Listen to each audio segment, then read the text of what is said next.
नमस्कार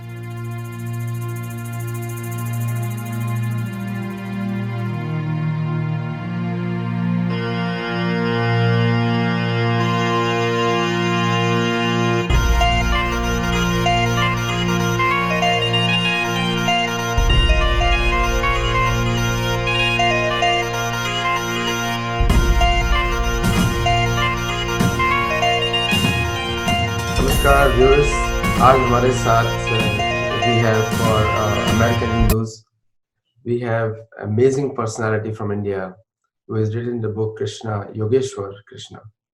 So you must read that book, buy it on Amazon and read that book.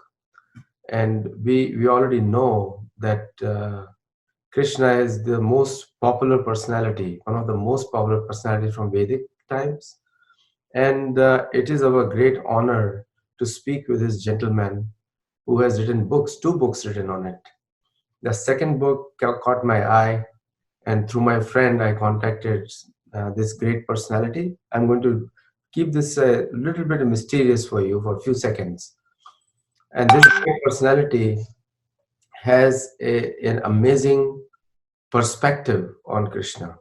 So, to all the millions of Krishna's followers around the world, it's a great honor to introduce you to Mr. Sanjay Dixit ji, and I'll move over quickly to him. So, Namaskar, Sanjay Dixit ji, and welcome to Sattology. Good to be here with you.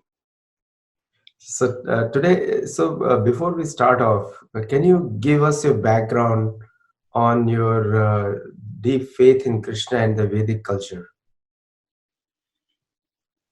See, when we talk of the word faith, this word itself is multi-layered. And I don't look at this word in the way that some of the prophetic religions look at. So because the Sanatana Dharma, or rather all the Dharmic philosophies, which in fact I like to call them not even philosophies, I like to call them spiritual systems. So all the Dharmic spiritual systems which have emanated from India, they look at this word in a very different way. Because our logic system, our concept of time, our concept of what is called the Praman system or epistemology, they're all very different from the Western point of view. So we should use this word very guardedly. Shraddha is not faith. You must understand that. So Shraddha is actually the path to what is called Satya or Vishwas, the ultimate reality. But then Shraddha is not faith, because faith is very, very what is called a binary expression. And in the prophetisms of Abrahamic faith, the logic works in 2 ways, binaries. It is 2 valued, right, wrong, true, false. Not so in any of the Indian systems. In fact, if you go into the Jain logic, it is a 7-valued system. It's a bit complicated, but then we restrict ourselves to what is called the 3-valued or 4-valued system, especially the Chatushkoti, which is practiced most in the Sanatana and the Buddhist system, where it starts from what is called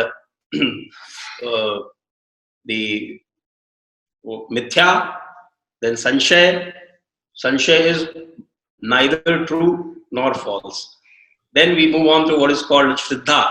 Shraddha is both true and false. That is the perspective. And from there to Satya or Vishwas.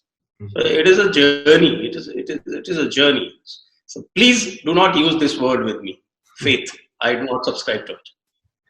So in recent times, I have seen many people have started using the word Panth. So Panth is used mostly for these Abrahamic faith.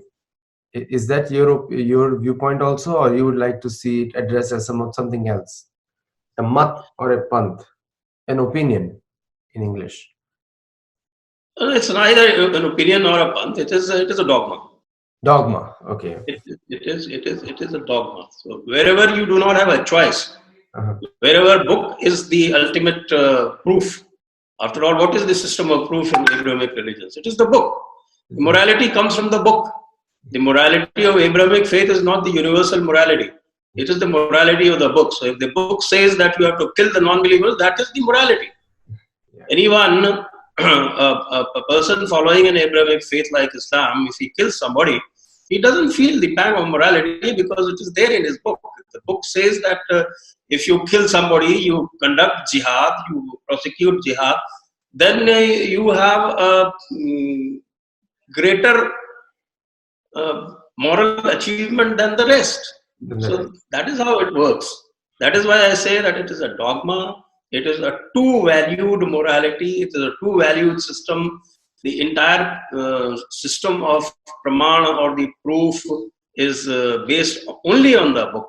In fact, I was having a talk recently and I was giving an example of what happened when this Peshawar massacre of these children took place. After that, all these army people, the intellectuals, the big scientists, they were all congregated in front of a Maulana. And the Maulana took out some hadith. You know, you understand hadith. I think everybody does. Yeah. So this hadith, somehow on the basis of that hadith, he pronounced that actually this massacre was done by the Indians. But not one person could contradict it because the proof is based on the book. It is the book, it is written. If you contradict it, then you commit blasphemy. You're liable to be beheaded after that.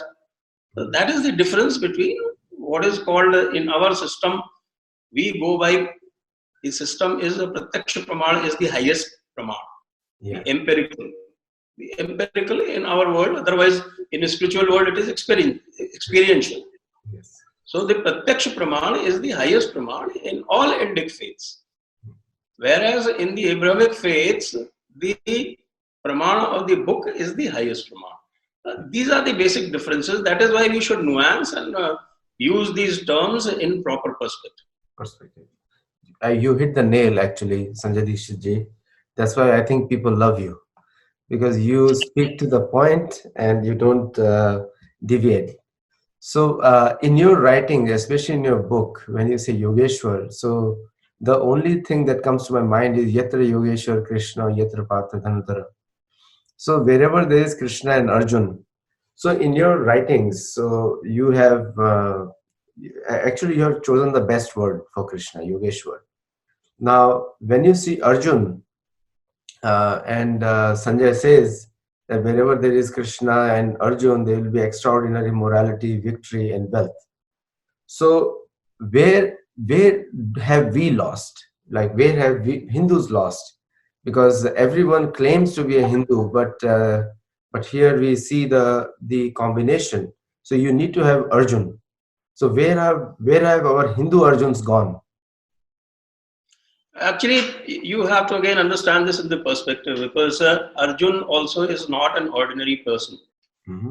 If you look at if you've gone through my book and you've seen the journey of Arjun himself, Arjun, among all these people, he's one of the few people who has undergone what is called a Nirvikalpa Samadhi. A Nirvikalpa Samadhi is one of the highest experiential states.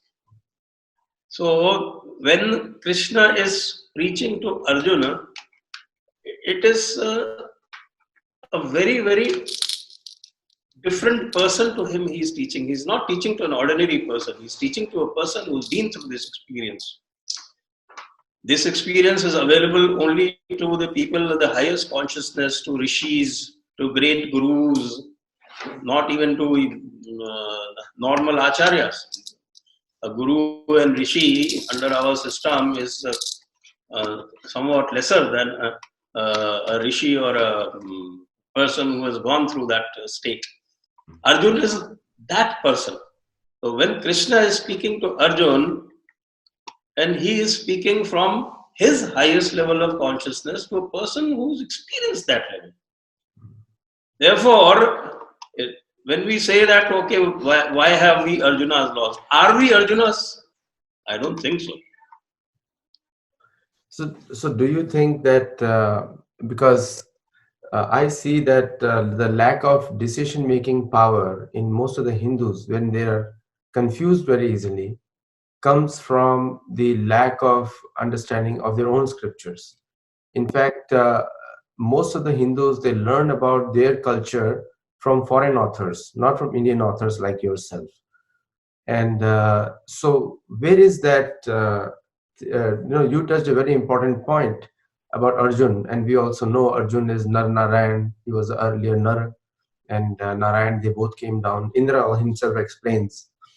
So, where do you think that we have lost that connect with Arjun? What he did?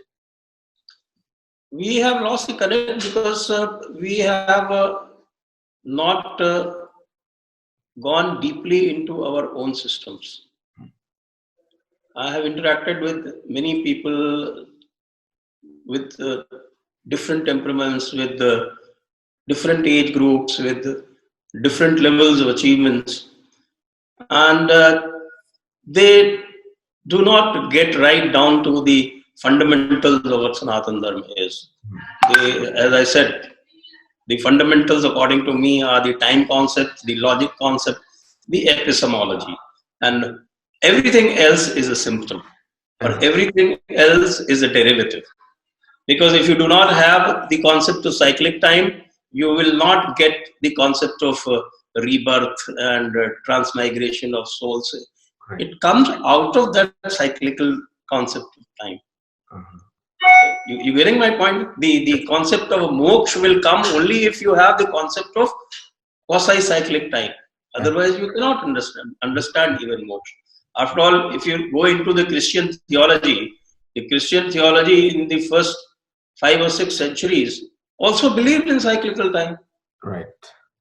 In 583 Common Era, I think it was probably the 5th ecumenical council of the Christians. It is in that council that the church condemned and pronounced a curse on cyclical time. Mm. Why? How many of us know that? Why did they do that? There was a reason behind it. The reason was that the church wanted to subscribe to linear time, because if they subscribe to cyclical time, then their power over the people would go away, the people would become autonomous. If you are going to go through a process of cyclical time and achieve rebirth and be autonomous in your karma and achieve your future births and next rebirth through your karma, then where would church come in? So church pronounced a curse in 583 CE. Just imagine, and we don't know that. Yeah. You never try to study that. Islam simply followed that template. It's very interesting. If you see the evolution of Christianity and how they debated all these concepts and how they came up with the linear time, ultimately they fortified it. What is last judgment? If there was to be no last judgment, what would be the power of church over people? Mm. It is because they act as agents of God, and because they pronounce all the different curses and decrees and laws. These are all Christian terms. Law, decree, curse, all Christian terms. Mm-hmm. And it is out of that they have managed to have their command over the populace. Now, what has happened is, after the evolution, in fact, even Newton subscribed to what is called the superlinear time. And it is only after loosening of that hold, after the theory of relativity came, other theories came, the unification of various physical fields and all came, after the quantum mechanics came, and after people started working towards a unified field theory. It is only after that the people have realized that the time is not linear. It can curve, it can loop on itself. There can be a tilt in the arrow of time. It is only after that the people have started realizing that what the church is telling us is all bullshit. Yes. In fact, So that is how you see this 20th century, or rather the late 20th century or 21st century, move away from what is called the Christian faith. Yes. In fact, and of course, Islam has managed to create a very big wall because they have always contradicted what is science. The science has not really made headway into that. In fact, what is closest to science, the Sanatana Dharma, the Indic faiths, all the Indic religions which believe in cyclical time and which believe in multi-valued logic are closest to science. This is what we are not able to tell our children. Our children are moving away from us. We are not able to explain to them. We are not even able to tell them. And especially, I wonder when most of the people sitting in the United States have all, I think, majority of them, or rather, an overwhelming majority of them, are connected to the science stream, and they are not able to hold their own children and tell them, "Look, you are closest to science." Science is like a religion to the younger crowd. Nobody asks you when you start talking about science, and nobody questions it. All you have to say that this is science. Science is treated like a religion. After all, nobody is going to ask you, okay, do I have to learn this by doing an experiment? No, you say this is science, and you generally hold the attention of a young man. But we have lost our connect. We have not gone deeper into it. We are looking at the symptoms. We are debating things like, belief. Well, belief is a totally Abrahamic term. What is belief? There is nothing called belief in the Sanatana system. Pratyaksha Praman is the highest Praman. You experience it. Yes. You don't have to believe it. Otherwise, if you're not in that state of consciousness, then you go via bhakti. After all, bhakti is also described as a manifestation of that one only. It is very simple. I think Tulsi Das, I don't know, Ramcharitmanas people have heard or not. How many people, not many people are there from the south. They may not be able to understand it, but I will just explain it to you very simply. It says, Tulsi Das ji, he says, Agunahi sagunahi nahi kachu veda. There is no difference between Nirgun and Agun. Gavahi Muni Puran Buddha Veda. Muni, Puran, wise men, Buddha, and Veda. This is what is being told by all these people. Why? Says that Agun Arup Alakh Aj Joi. Agun means Nirgun. You know Nirgun? Yes. Arup means without form. Alakh means beyond knowledge. And Aj is beyond everything. So beyond cognition. Agun Arup Alakh Aj Joi. Bhagat Prem Vas Sagun Soi. This is that to oblige the bhakta, the same manifestation appears in the form of Sagun. This is the Vishishtadvaita Siddhanta actually. But this also explains how we need to look at these different ideas and philosophies in our systems. Whereas we seem to, what we do is that we try and copy the faiths without understanding. We have not done any study of comparative religions. We have not tried to look at the fundamentals of the Abrahamic faiths, and then we try and call ourselves as a faith. The moment you start calling Sanatana Dharma as a faith, it's gone. You cannot hold your people. It is not a faith, it is an experience. You have to experience it. That is my view. No, you have hit the nail, because I see, living in the USA, that most of the parents, even though generally when an Indian comes from India to US, they become more religious. They go more temples. They try to be more extra hard on their kids to be religious or know their language and everything. But there is a reverse impact on children. So the more they tell children about it, and they see that parents never followed when they were in India, but when they came here, they become extra religious. So children are more confused. There is a comical term for them called ABCD, American Born Confused Desi. Yes, I have heard about that. And most of the children, they regularly question their parents that why they should do it. And there, like you exactly pointed out, the belief word, which is a Christian word, like if you also educated me on that. So there the word belief comes into play. And like you exactly said, if I can see it, why do I have to believe it? If I can see it, why do I have to believe it? The belief is only when I can't see it. And like you said, Sanatana Dharma is based on experience rather than belief. And it really appeals to my mind what you said. So what, see, the organizations like ISKCON have been partly successful, partly I would say because the American children, American parents who come to ISKCON, their children turn out to be a great Krishna Bhakta, they never leave it. Because for them, Krishna is everything. But for the Indian parent in USA who comes to ISKCON in India, from India, their children, there is a 50% chance they will take it or they will not take it. But for an American parent, it's absolutely 100%.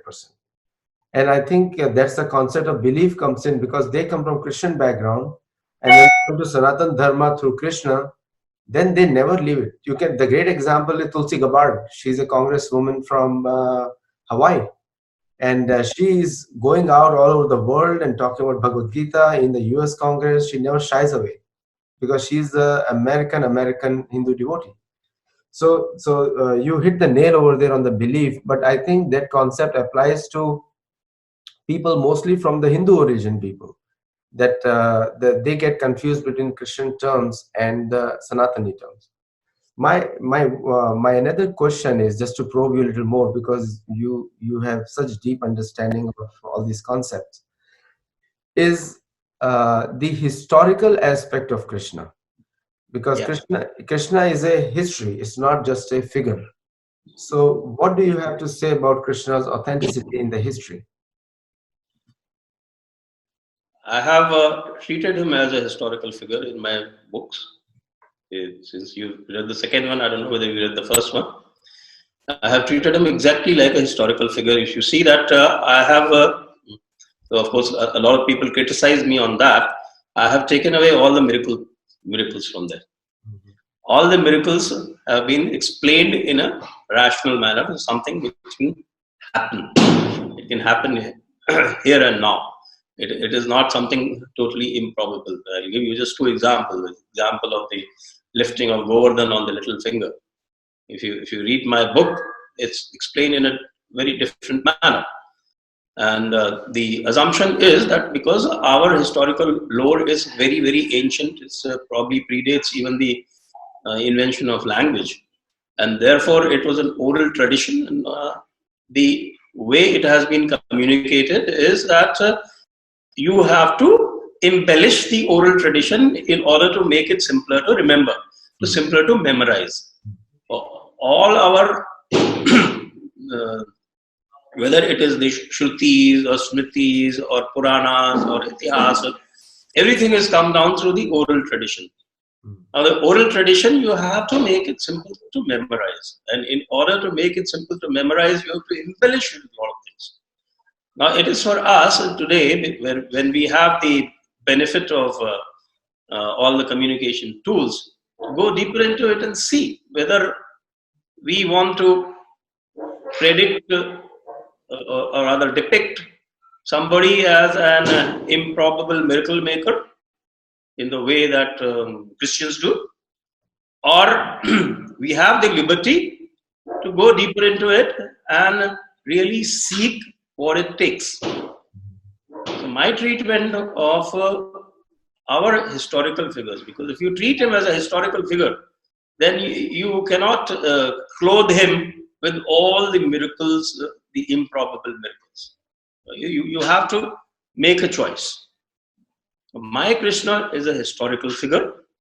He is an extraordinary person with certain gifts, and we see all these gifted children and gifted people all around us. That's not something which is improbable. I think one in a million person will come out with some extraordinary gifts. It's probably that 1 in a million or 1 in a billion person. And then, like I mentioned, this Govardhan thing or the disrobement of Draupadi, the saving of Draupadi. If you read the second part, then you would have seen how I have treated the disrobement of Draupadi. It's not an improbable scenario because there Krishna actually reaches and intervenes physically. No, that was the most amazing aspect Yeah, because that is what makes a historical figure. You have to treat a historical figure as a historical figure. And why? I always give this example of Troy. To say that with one archaeological excavation, Troy became what is called established history from what was an epic. correct. Whereas if you look at our role, Rama and Krishna, every place it still lives. Mm. Every place which is mentioned, whether it is Mathura or it is Vrindavan or it is Dwarka or it is Girivraj, which is called Rajgir today, or it is Indraprasth, so it is Hastinapur. Every place exists today. There have been hundreds of archaeological excavations, yet because we are so dependent on the Western Indologists and because the Western Indologists have appropriated and digested our lore, our scriptures, and they have tried to fit it in the biblical template, created things like Aryan invasion theory, that we try and look at it from their point of view, and we fail to assert that this history has far greater probability than the history of Troy on the basis of one excavation.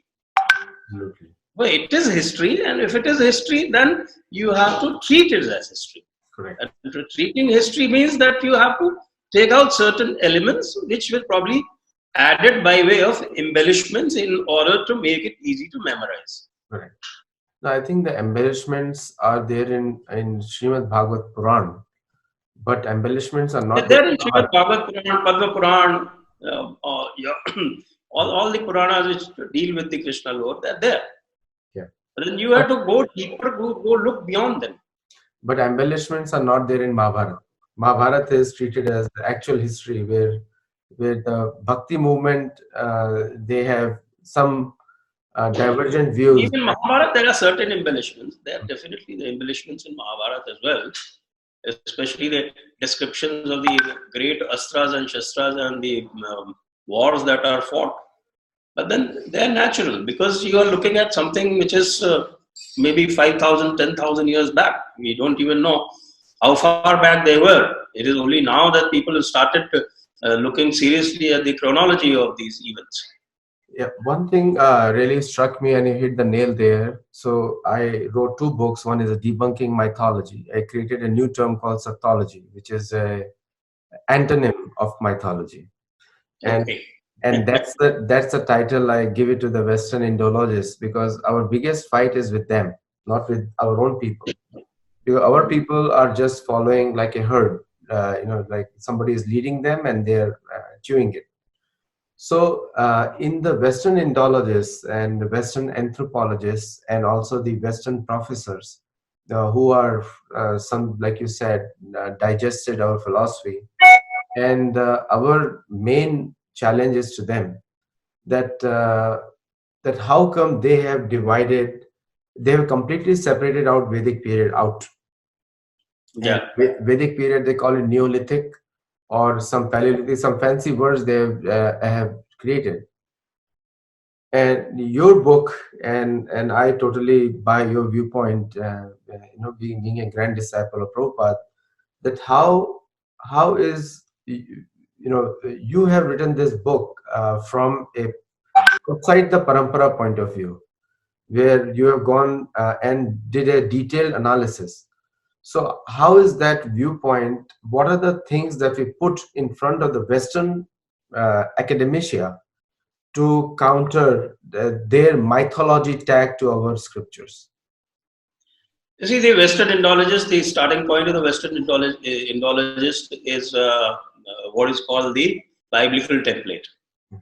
You have to look at it from their point of view, how they got into this whole Indology business. Because if you look at the starting point of the European interaction with India, in the beginning, they were the romantics who got totally fascinated by what they saw, and they found an extraordinary civilization, and many of them thought that it was far superior to what they had. And they were very happy, especially the Germans were very happy to relate it to this great civilization. And they said that we are Aryans because the language that we have is probably inherited from there. It's a great place. But this alarmed the church. And then the church started this whole project. If you look at church, the church is a great institution in the sense that it has done great Purva Paksh on their adversaries throughout history. If you look at the time of from the time of the councils that started, and you look at the minutes that have been drawn in those ecumenical councils, you'll see that they have done great research on their adversaries whom they have to conquer, and then they have set out philosophies on how to conquer them. This curse on cyclical time is just one great example of that brilliance. And similarly, when you come to the time of Francis Aquinas, suddenly he finds that because the great requirement of that time was that they had to subdue Islam, which was proving to be a great challenge to them. So Thomas Aquinas comes up with the concept of reason, because it was around that time that this guy, what is called Al-Ghazali, had forbidden use of akal. Akal, brains. Yeah, so he's forbidden the use of akal. So it's that great opportunity, and they started emphasizing reason. You look at the evolution of the Christian dogma. The main thing is power, for the church to maintain its power. That is the be all and end all.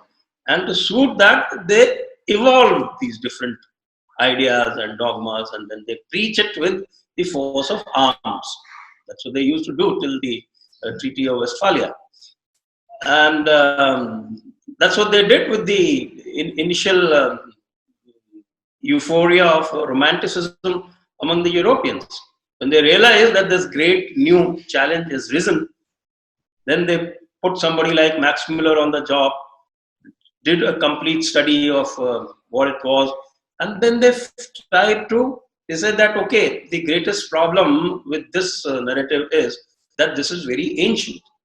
And they have a calendar which starts in 3102 BCE. That means they can go even further, and that will upset our biblical calendar completely, because the biblical world starts only on 23rd February 4004 BCE. That is the day God created the world in 6 days and had a rest on the 7th. So the Christian week ends with Sunday, whereas the Indian week starts with Sunday, because Aditya is the foremost planet. So our week starts with Sunday, their week ends at Sunday.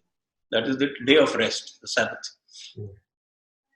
So, and then, of course, God did not take kindly to what was going on, and then he brought that great flood, that Noah's flood, and then all this Noah and all those great miracles happened, all improbable, impossible things that happened, and then you had the races, the Japheth, Shem and Ham, and that biblical racist theory. So, and that happened around 3000 BCE. So, conceivably, they could not have any date which would be before Noah's flood. Yeah. Therefore, they fitted in the Aryan invasion theory and brought it to 1500 BCE. I run what is called a think tank called the Jaipur Dialogues. And with the help of commitment from friends, I have announced a prize purse of rupees 2 crores to anyone who can prove the Aryan invasion theory, because that is a theory which is pure fiction. It has never been proved. It has always been imposed because the British were our rulers. So it is a ruler imposed theory. It has never been proved. If you look at the scientific methodology which is used to prove a theory, none of that has been followed in this theories. But it's just been taken for granted. And it is now coming unstuck. A theory which has never been proved, we are being asked to disprove it. using scientific methodology. Can you imagine a greater irony? Yeah. So, all this imposition of chronology is a great handicap for us to reclaim our narratives, reclaim our history, reclaim our great personalities like Krishna and Ram. Therefore, I have also at the same time been doing a lot in helping out this Indian chronology business. I recently hosted Nilesh Oak also. Luckily now the debate is no longer about biblical time frames, but it is between 5561 BCE and 3061 BCE for the Mahabharata war, which is quite heartening. I don't mind that, even if it is 3061 and not 5561, because that actually takes our chronology back to realities. Realities, absolutely. And once our chronology is established, then we can reclaim our history of Rama and Krishna very easily. Very. No, you hit the nail again, and I'm so amazed to hear from you, and also with a deep understanding. So the 3102 BC, when Krishna left the planet, this is universally accepted. If you try, even if you try to put the current calendar into that, but the Bhagavad Puran mentions that 1150 years after the Krishna left the planet is when Mahananda and later on his son Nanda became the king after 100 years from there. So 1250 after 3102 BC. If we just take the historical aspect of these dates written in Bhagavad Puran, which is written by Vyasdev, then also the entire Christian version of the history falls apart, because Chandragupta Maurya is shown to be then Chandragupta Maurya will appear much earlier than what the Christians claim to be. And so coming to that point of chronology, so why we also have our own calendar Panchang. So is there an attempt by anyone to put Panchang in today's dates perspective as a comparative dates?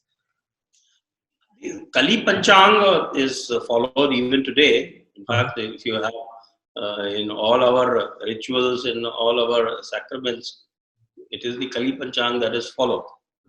As far as the dates in these Puranas are concerned, whether it is Bhagavad Purana or others, even that you have to put to a scientific test. Yes. When I criticize the dogmatic approach of the prophetic religions, I cannot be doing that same dogma myself. So if it is something like you say that 11,500 years, then you have to look at the evidence. And again, going back to the same premise that because it was an oral tradition, so a lot of figures of speech, a lot of hyperbole is there. So that needs to be stripped down. So you cannot take any of the dates, of course, that they mention millions and billions of years. Even that needs to be tested. Whatever is coming down, it should be objectively tested.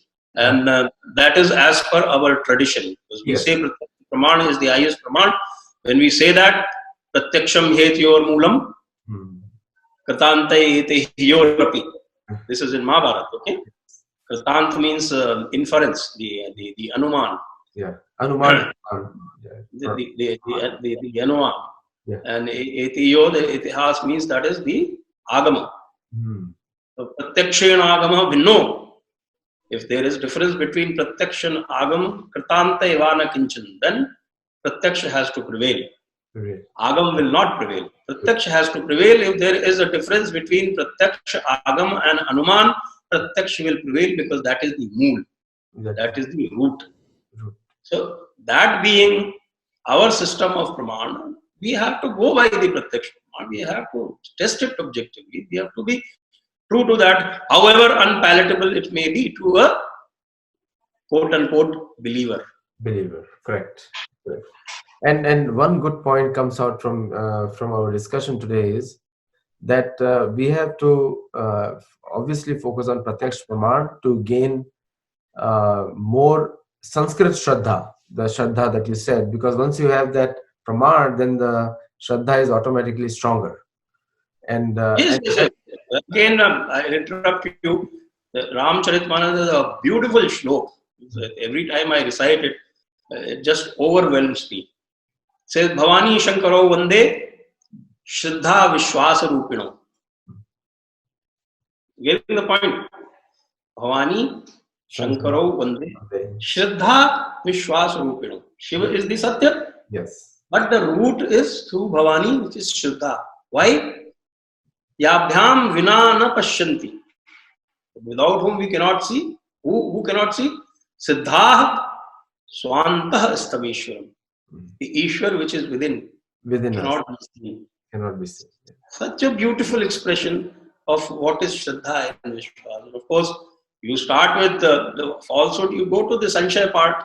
That is a necessary part of the journey. Yes. If you elevate yourself to the Shraddha, then your route to Vishwas opens up.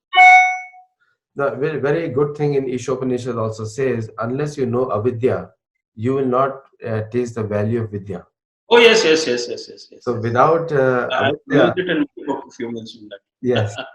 So without understanding avidya, you won't understand what is vidya. You won't understand. And one of the things that and we will make it a series, discussion on Sattology channel. That's the whole purpose is Sattology is to debunk shake all the tags of mythology. So then this one aspect where we actually the Hindu community gets really confused with the Western Indologist viewpoint is calendar, which you touched upon it briefly, and we'll go deeper into that later on. Another aspect which comes in a big way for the Hindu faith is that the textbooks that are being taught in the American universities and also in the European universities go directly against the version of our own teachers like Vyasa, Narada, Asita, all these different teachers we have. So what is the first step that we should take in debunking that particular explanation on our own history in version? You write a textbook first. That's a natural. Unless you write your own textbook, you cannot pose it as a challenge. If you only criticize the textbooks which are available, that is not good enough. You first write a textbook and then put it as a competition. Look, the textbook that you have is wrong. This is the textbook that I have. What happens is this is happening in India also, that we criticize the textbooks which are available. We criticize them a lot. We criticize them mercilessly, but we haven't written our own textbooks. So we have to write our own textbooks and put them forward. Somebody has to do that heavy lifting. Unless we do that heavy lifting, we will only be critics. We will not be producers of knowledge. Absolutely. One of the things that comes into play is that when we all have become WhatsApp artists and we try to criticize everything on WhatsApp, but you hit the nail there. We have to write. So, and generally we see that most of the people, they try to be dependent on the government. That government should make a change, and the citizens are just complaining to the government. And it is very difficult for a government to initiate these things unless it is driven by the citizens. So you're right there, because it is easier for the government to approve a textbook which is available. Correct. Rather than to have it written by its own experts. That is why I say that our people must invest in writing textbooks. It's not good enough to just keep criticizing. So is there an attempt, and as a Indian American or American Hindus, we would like to, so we are hosting a first conference in India on May 25-26 on changing the history books of India. And we'll definitely, you are invited there, and we'll send you the formal invitation also. Thank you. Now, in the another aspect is that what we have heard is, and I have spoken to a lot of universities in the US, is that unless the change comes from India, it's difficult from a Western organization to initiate a change. So the task of changing the history of India or rewriting the history of the world, which West can accept, will come from India. It So has to be, yeah, obviously, because we understand our systems much better. correct. The problem is with the Western educated and the English educated Indians, because they have imbibed the Western binary system so thoroughly that they've forgotten that they come from a system which is multi-valued and which does not look at everything in black and white. In fact, even the advanced Western systems do not look at it in black and white anymore. But then the lay Western comes from that background where it is all black and white, either this or that. So we need to invest in teaching fundamentals to our own people, our own fundamentals which are so great and which are so close to science. They are the closest to science. I mean, what is science after all? I ask so many people, what is science? Most people, they fail to answer what is science. Pratyaksh What is Praman. Pratyaksh Praman, you answered it in the beginning of the program. Scientific method has variously been described. Earlier it used to be described as what is something. Scientific method is based on verification, on verification, universalization, and repetition. Right. But to that, a very important factor has been added later on. I think it was Karl Popper. And it has become established almost for a century now that falsification, the fourth element, the fourth dimension of science, is probably the most important. Falsification means the liberty to falsify a theory. Anything that is not falsifiable is not science. And the only liberty to falsifiability is available in our systems. Absolutely. It's not available to Christians and Jews and to Muslims. Can they falsify their book? No. I mean, It's blasphemy. It's blasphemy. It's blasphemy. It's punishable as heresy. It's punishable as beheading. Yes. Wajibul Qatl, they become. Yeah, so I thank you very much, Sanjay Dixit ji, for this discussion we had. We'll continue a lot, and you've given me many pointers, and it was a great pleasure to speak with you. And we will continue this series further in challenging the mindset of not only Hindus but also the Western Indologists who are hell bent on working against the culture. And you rightly call them as dogmas, and I totally I second that what you said. They're indeed dogmas, and I call them cults also because there's a one way in and but no way out.